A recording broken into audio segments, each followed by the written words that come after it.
sebelumnya saya mengucapkan terima kasih kepada APPTI dan Brinku yang sudah mengundang saya untuk berbagi di pagi hari ini. Nah, boleh tolong coba ditampilkan slide yang sudah saya buat. Nah, hari ini saya tidak akan berbicara panjang karena waktunya yang sangat terbatas. Jadi kalau misalnya nanti memang ada hal yang ingin ditanyakan lebih mendalam, silahkan langsung ditanyakan saja. Tidak apa-apa, di tengah sesi pun juga nanti saya akan coba menjawab. Nah, next.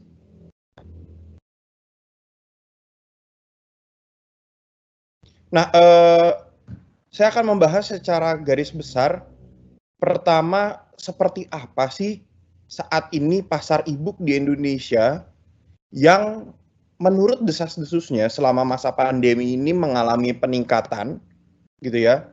Lalu supaya kita memiliki pemahaman yang sama, saya akan membahas sebenarnya e-book itu apa, dan kalau memang teman-teman di penerbit perguruan tinggi ingin mencoba memasarkan e-book, bagaimana sih cara memulainya? Next. Nah, saat ini pasar e-book di Indonesia mengalami pertumbuhan yang sangat pesat. Jadi kalau misalnya kita menggunakan data dari Januari sampai dengan Mei 2019, dibandingkan dengan Januari sampai dengan Mei 2020, itu mengalami peningkatan 69,7% atau kalau kita bulatkan 70%. Nah, next. Nah, nilainya itu saat ini, kalau misalnya kita tarik rata-rata dari bulan Mei, April, dan Maret, itu ada di kurang lebih 2,4 miliar per bulan.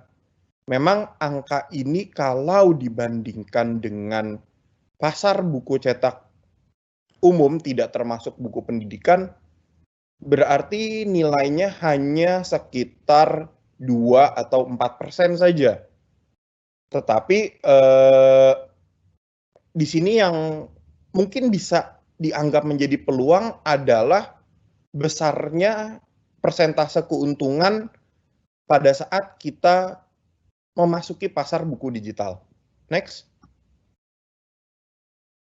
Nah, ini data yang kami dapatkan dari pihak Google yang mencoba merangkum seperti apa sih kategori buku yang diminati di pasar buku digital.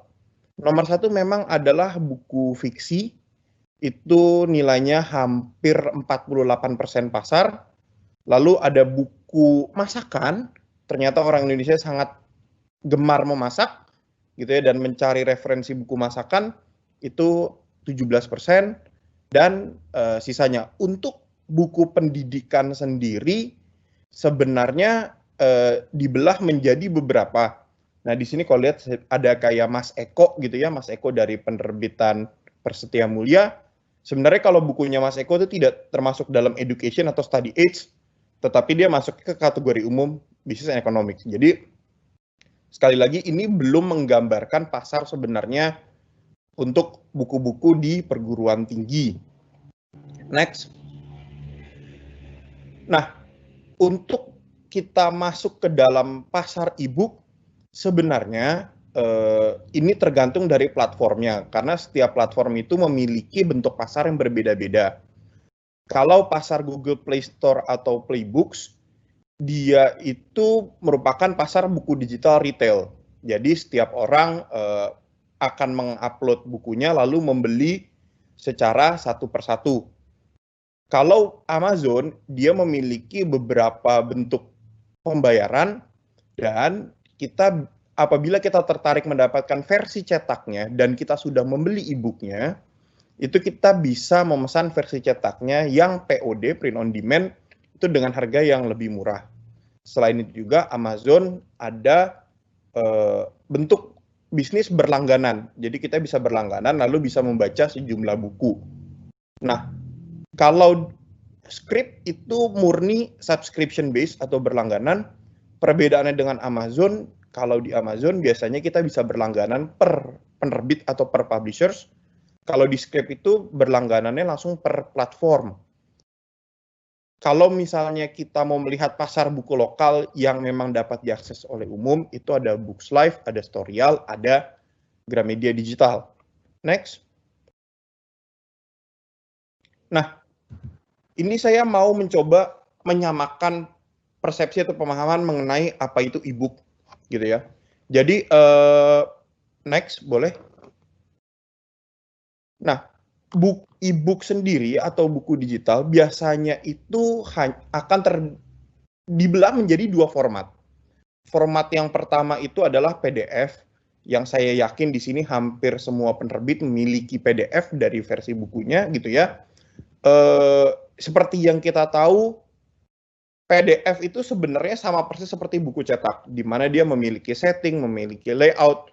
Tetapi pada saat buku dengan format PDF dibaca di handphone yang mungkin ukuran layarnya tidak sebesar tablet atau tidak sebesar laptop, sebagian besar pembaca itu harus men-zoom in gitu ya, memperbesar tulisannya, lalu menggeser ke kiri dan ke kanan untuk membaca. Next. Nah, ada format yang lebih modern, itu yang disebut seperti namanya EPUB atau e-publishing. Format EPUB ini biasanya hanya berisikan tulisan dan gambar. Jadi, dia tidak memiliki ornamen-ornamen lain yang biasanya ada di buku cetak. Contohnya seperti border, atau misalnya background image gitu ya, yang mungkin opacity-nya sangat tinggi gitu, jadi hampir transparan. Lalu dia tidak memiliki setting dan layout. Jadi bentuknya seperti dokumen Word saja gitu. Bahkan EPUB sendiri dapat diekspor dari Microsoft Word gitu ya. Pembacalah yang nanti akan menentukan ukuran font, jenis font, lalu ingin warnanya seperti apa. Apakah dia ingin black on white atau white on black, atau misalnya dia mau gray gitu ya. Itu bisa. Dan biasanya format EPUB tidak mengenal jumlah halaman. Biasanya dia hanya mengenal jumlah karakter saja. Lanjut. Nah, jadi kalau misalnya memang teman-teman penerbitan mau masuk ke dalam industri e-book gitu ya, ada sejumlah keuntungan yang memang pasti akan didapatkan. Pertama, pasti tidak ada biaya cetak, tapi di sini bukan berarti tidak ada biaya produksi tetap ada, tapi memang tidak ada biaya cetak, tidak perlu memusingkan mengenai stok, karena pasti stok tidak akan terbatas gitu ya. Lalu tidak ada batasan konten.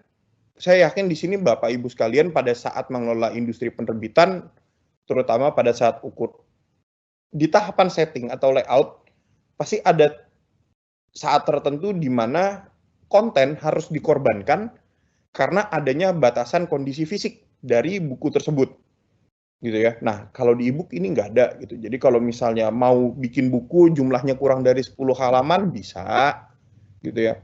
Kalau mau bikin buku yang tebelnya mungkin tebel banget gitu, yang kalau dicetak mungkin jadi 5 buku, dijadikan 1 buku, itu bisa-bisa saja. Jadi tidak ada batasan di konten. Kalau mau menggunakan gambar yang super high definition gitu, itu bisa. Beberapa versi atau format e-book itu mendukung audio dan video gitu ya. Tetapi ini sekali lagi tergantung dari platformnya, karena sejumlah platform tidak mengizinkan ada video yang embed langsung di e-booknya. Itu biasanya jadi harus diupload ke YouTube atau diupload ke platform video lainnya. Nah, lalu memiliki aset digital. Aset digital ini sebenarnya penting kalau untuk penerbit yang sudah berumur gitu ya. Karena umumnya naskah master itu biasanya hilang atau mudah hilang.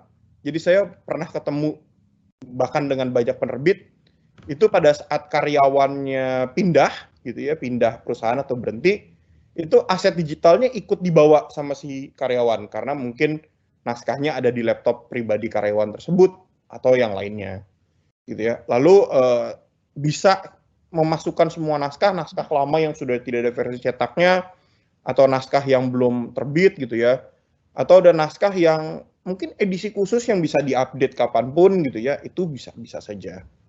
Lanjut. Next, Mas. Nah, ini yang saya lihat suka salah paham, bahwa yang namanya berjualan e-book itu seperti berjualan PDF. Ini bukan.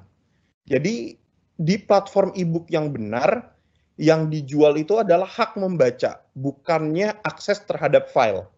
Jadi, tidak pernah ada platform yang mengizinkan filenya untuk di-download. Habis itu bisa dibagikan melalui WhatsApp, bisa disebar melalui USB atau Dropbox atau apapun, enggak. Jadi membacanya itu biasanya harus online, andaikan offline pasti menggunakan program tambahan. Nah, lalu filenya itu biasanya tidak telanjang, jadi bentuknya bukan dalam formatnya .pdf. Jadi saya beberapa kali ketemu dengan teman-teman penerbit, Mas saya tidak mau masuk ke pasar e-book, karena kalau saya masuk ke pasar e-book hanya terjual satu, lalu selesai penerbitan kami, filenya akan dibagi-bagikan. Tidak seperti itu, gitu ya. Lanjut. Nah, untuk persiapannya, sebenarnya pertama ini harus memastikan mengenai legalitas dari e-book tersebut. Saya yakin di sini banyak sekali dari penerbit di perguruan tinggi, naskah atau bukunya itu ditulis oleh dosennya. Nah, cuman memang harus dipastikan mengenai legalitasnya, karena mungkin ada konten di dalam buku tersebut yang memiliki hak cipta yang dimiliki oleh orang lain, seperti gambar atau lainnya, gitu ya. Lalu kalau misalnya untuk urusan legalitas sudah selesai, dan sudah yakin, tinggal mempersiapkan filenya, lalu mempersiapkan metadata. Ini penting gitu ya, metadata, karena kalau kita mau memasuki ke pasar retail, supaya buku kita mudah ditemukan oleh orang lain, kita harus memiliki metadata yang baik. Jadi kalau misalnya di website ini namanya SEO gitu ya, Search Engine Optimization, kalau di dalam e-book itu sama gitu ya. Jadi metadata itu penting. Nah, selanjutnya memang kalau kita mau masuk ke pasar retail berarti adalah menentukan harga. Harga ini bisa dari gratis sampai berbayar sangat mahal sekalipun. Itu tidak masalah. Lanjut.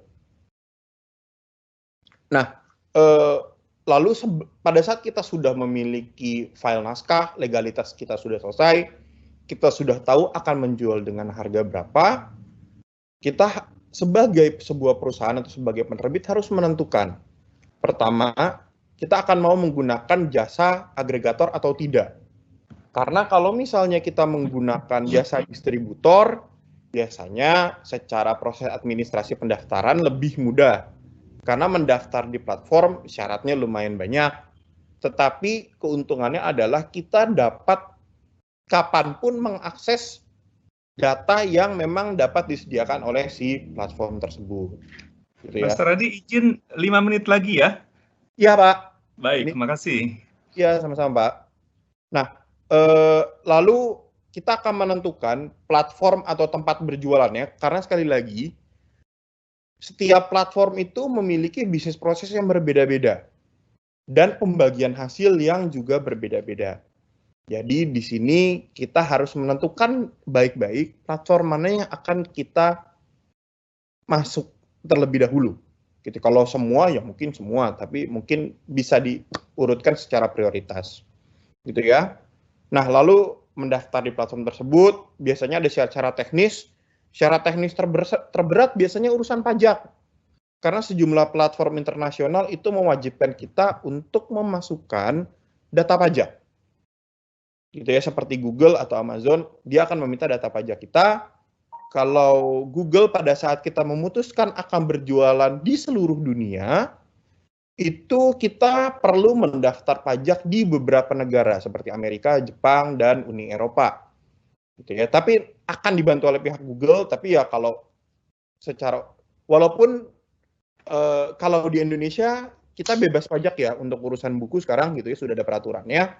Tetapi tetap saja data pajaknya harus dimasukkan, gitu ya. Lalu setelah semua selesai, memang harus kembali lagi memastikan dengan penulis atau pemilik naskah agar tidak ada halangan. Lanjut. Nah, pada saat proses penjualan e-book itu sebenarnya sangat mudah. Pasti pertama kita akan perlu mengupload naskah kita ke dalam platform gitu ya. Tinggal memasukkan saja metadatanya atau deskripsi buku. Biasanya menunggu kurang lebih 1 atau 2 kali 24 jam, bukunya sudah live gitu ya. Yang biasanya orang terlewat itu adalah menganalisa pelaporan penjualan secara berkala gitu ya. Mungkin caranya berbeda dengan buku print gitu ya, buku cetak gitu. Tetapi ada sejumlah parameter yang sebenarnya bisa menjadi bantuan analisa di platform digital. Lanjut.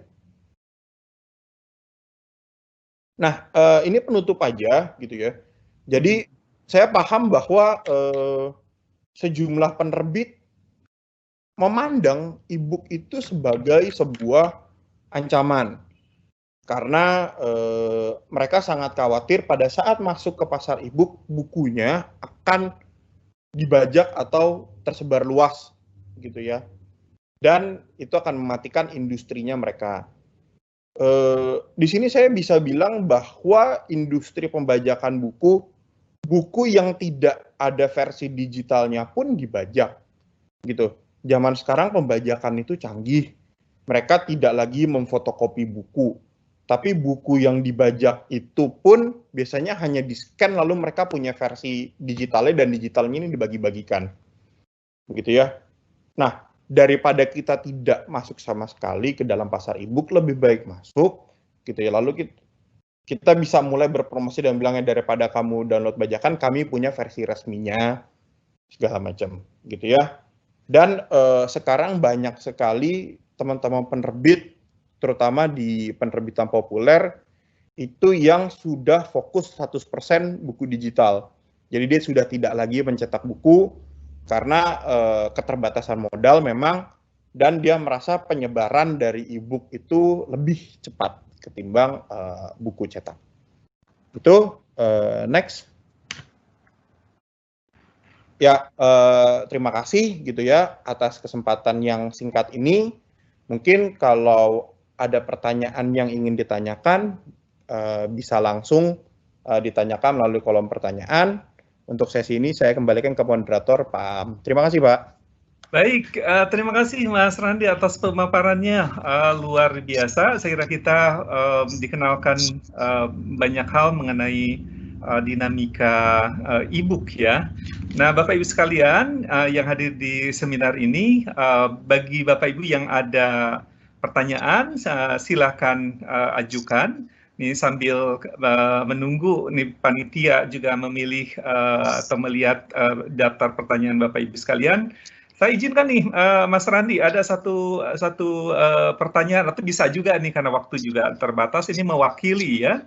Sejauh mewakili, ini e-book ini kan budaya baru lah untuk masyarakat kita ya. Ini adalah masa transisi dari membaca kertas gitu ya, dengan segala macam ritualnya kan, buka lembar demi lembar gitu kan ya, ada aroma kertas yang buat penggemar buku itu juga keindahan tersendiri gitu ya, yang mungkin tidak didapatkan kenyamanannya itu di e-book gitu ya. Jadi pertanyaan saya adalah apa sih tantangan itu kan salah satu ini aja hal yang mungkin masa transisi ini bisa kita melakukan sesuatu ya untuk bagaimana proses-proses ini kan sebagai alternatif sekarang ini bisa membuat masyarakat lebih menarik, lebih tertarik gitu. Atau secara umum lah, kalau ada hal yang kira-kira bisa disampaikan, apa sih tantangannya e-book ini? Makasih. Ya, kalau menurut saya setuju dengan Pak Am bahwa kalau misalnya kita dalam masa transisi ini membaca e-book yang dari yang terbiasa kertas itu memang tidak mudah, Pak. Gitu. Makanya bahkan e-book itu memiliki format sendiri yang namanya EPUB.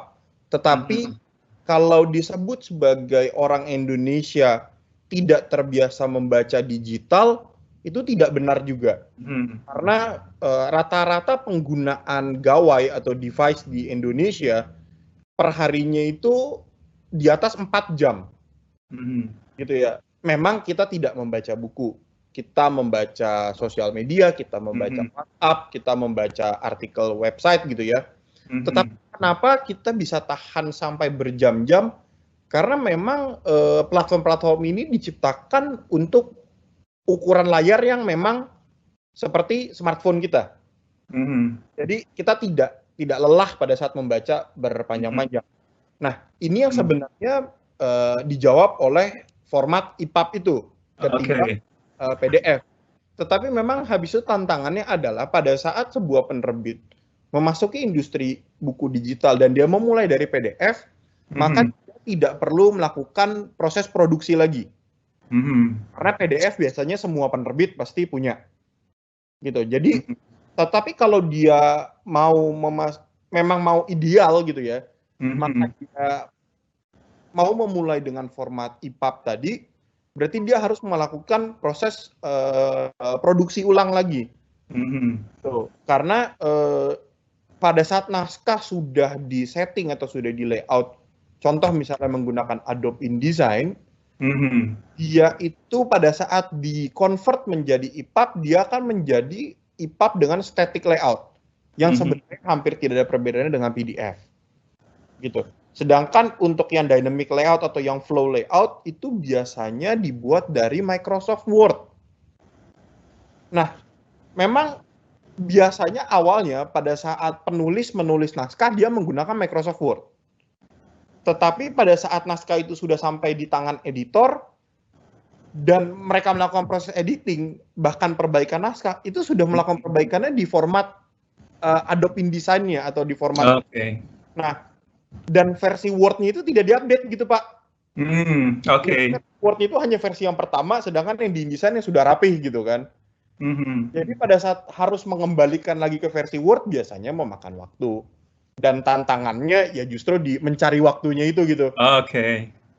Ya. Betul. Mas Randi, dari sekian banyak pertanyaan, mungkin kita pilih aja nih satu pertanyaan ini yang mewakili peserta, itu dari Bu Suratni ya, dari Polimedia Publishing.